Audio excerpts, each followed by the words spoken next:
तो गोपाल बड़ा सीधा था। महापुरुष ने किसी ने कहा, भाई जीवन में गुरु नहीं हो तो उद्धार नहीं हो सकता। वास्तविकता तो देखो ऐसी है, जीवन में अगर दीक्षा ना हो तो चलेगा, दिशा होनी चाहिए। अगर किसी की दिशा नहीं है आपके जीवन में तो उद्धार संभव नहीं है। इसलिए दिशा तो होनी चाहिए, और फिर जिससे दिशा मिले उसी से दीक्षा मिले, ऐसी भावना हो। तो अब गोपाल आज तक तो केवल उसको इतना इसी काम से फर्क पड़ता था कि मेरी गैयाओं ने चारा खाया कि नहीं खाया, मेरी गैया चर के आई कि नहीं आई, मैं इनका दूध निकाल लूं। और उसकी गाय नहीं थी, वो गांव की गाय लेके जाता था। जैसे मान लो आप सब गांववासी, आप सबके घर की एक गाय, आप सब इतने व्यस्त तो चरा नहीं पाते। एक मैं आया, मैंने गिलाओ चलो मुझे दे दो, शाम को जो मिले मुझे दे देना आप लोग। सबकी गाय इकट्ठी करके ले जाता था चराने के लिए गोपाल। तो आज तक तो उसने इसी बात पर ध्यान दिया कि गैयाओं का कैसा क्या है, और उसने अपने निज जीवन का भी विचार नहीं किया। लेकिन आज पहली बार जब किसी से सुन लिया कि जीवन में गुरु होने चाहिए, तो अब गुरु खोजने लगा। गुरु जी कौन, गुरु जी कौन, मेरे गुरु कब मिलेंगे, मुझे गुरु कहां मिलेंगे। एक दिन एक महात्मा आए, और महात्मा की जटा देख करके, कमंडल देख के, रूप देख करके गोपाल बोला, यही मेरे गुरु जी हैं, इनको ही बना लूं। चरणों में गिर गया, बोले महाराज मुझे गुरु दीक्षा दे दो आप। गुरु जी बोले अच्छा दीक्षा चाहिए? बोले हाँ। चलो आओ, नहा धो के आओ, बैठो, बताते हैं। बोले सुनिए, पहले हमको नियम बता दो फिर दीक्षा लेंगे। तो पता चली पहली दीक्षा दे दी आपने, बाद में हमसे नहीं हुआ कुछ भी। तो गुरु जी ने नियम बता दिए। पहले ही बोले देखो रोज सुबह स्नान करके और इतना तुमको मंत्र करना पड़ेगा। बोले क्या मंत्र करना पड़ेगा? गुरु जी ने मंत्र सुनाया तो बोले ये तो मुझे समझ में ही नहीं आ रहा है, ये तो मेरे पल्ले ही नहीं पड़ रहा, मैं इतना पढ़ा लिखा नहीं कि ये मंत्र बोल सकूं। कोई और चीज बता दो। गुरुजी बोले भाई अब जो परंपरा है वही तो बताऊंगा, ऐसे थोड़ी मनगढ़ंत कुछ भी बता दूंगा।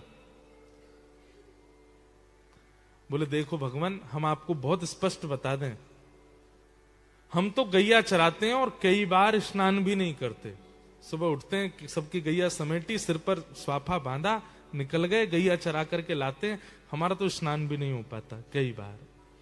और ये मंत्र आदि करना, नियम जाप पूजन आदि करना, ये सबसे मैं दूर दूर तक मेरे को पता ही नहीं है कैसे होता है। और अब मेरी इतनी आयु नहीं है कि मैं सीखूं पहले और फिर करूं, सीखने में ही मेरा जीवन निकल जाएगा। गुरु जी बोले तो फिर दीक्षा काय को चाहिए, रहने दो। बोले नहीं दीक्षा तो चाहिए, दीक्षा तो मुझे चाहिए, कोई बोल के गया गुरु बनाने हैं। तो गुरु जी बोले चलो तो फिर एक काम ऐसा बता दें जो तुम कर सकते हो। बोले क्या? तुम्हें ही निवेदित भोजन करें।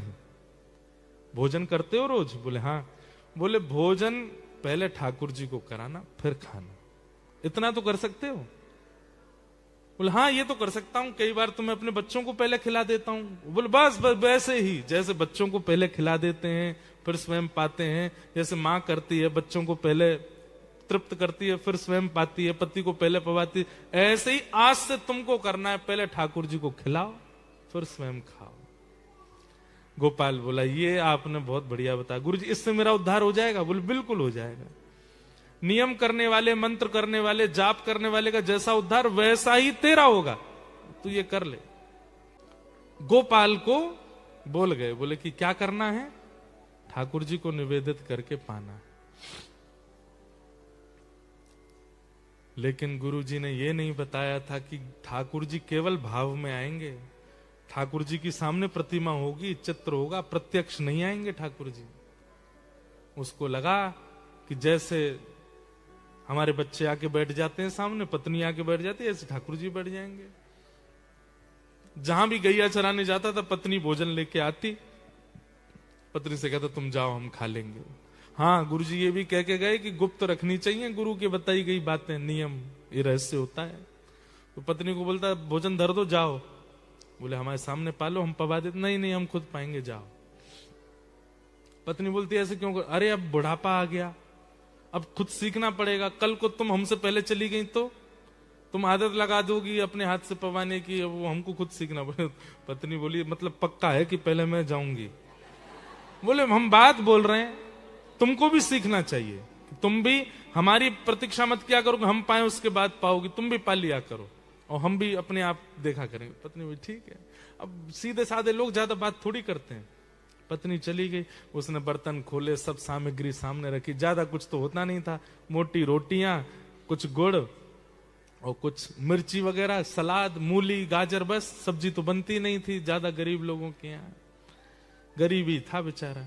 सामने धर दिया, गोपाल, गोविंद, ठाकुर जी, आपके जो भी नाम है मुझे ज्यादा तो आते नहीं, आ जाओ पालो।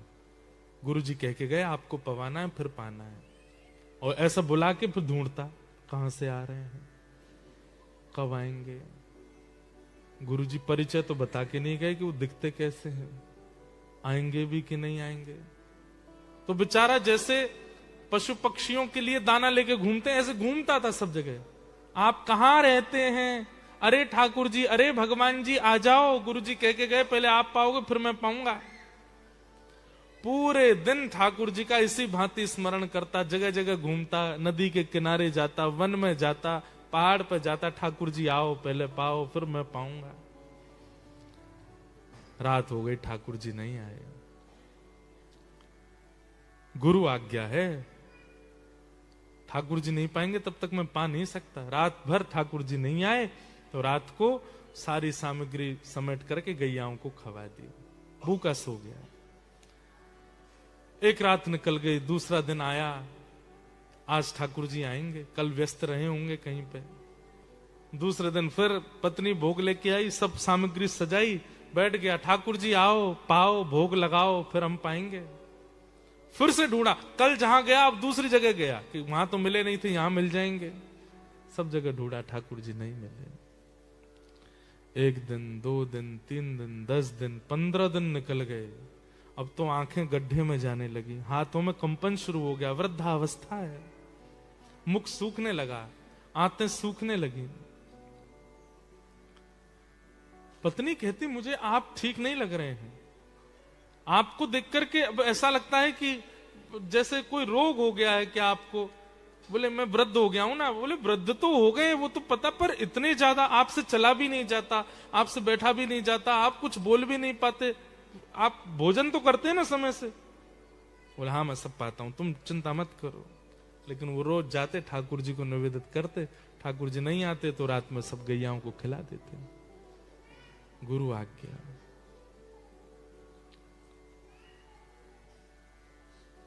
जब अनेक दिन निकल गए, बस अब इनको लगा ही था कि अब मैं जीवित नहीं रहूंगा, मेरे प्राण चले जाएंगे।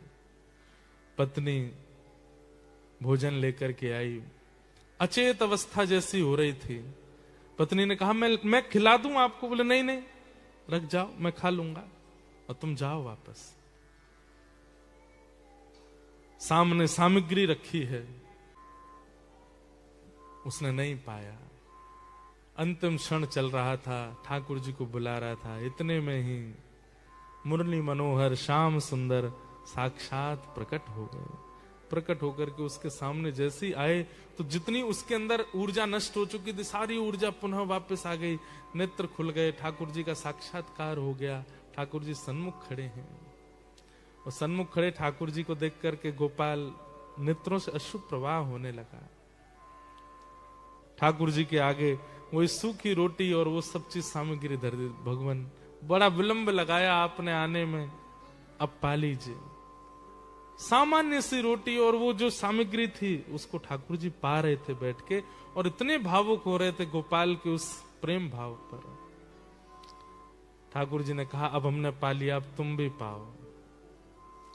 तो जैसे ठाकुर जी देखा तो उसके हाथ कांप रहे थे, तो ठाकुर जी बोले तुम रुको हम पवाते हैं, और अपने हाथ से ठाकुर जी गोपाल को पवा रहे। ऐसा अद्भुत भाव ठाकुर जी को लगा। उसी समय ठाकुर जी ने आज्ञा कर दी, गोपाल अब तुम पृथ्वी पर मत रहो, चलो हमारे साथ। भगवान ने उसका हाथ पकड़ा, हृदय से लगाया और अपने संग नित्य लीला में उसको ले गए। केवल एक गुरु की सामान्य सी आज्ञा को सर्वोद्धार मान करके करने लगा गोपाल चरवाह, और ठाकुर जी प्रत्यक्ष प्रकट हो गए।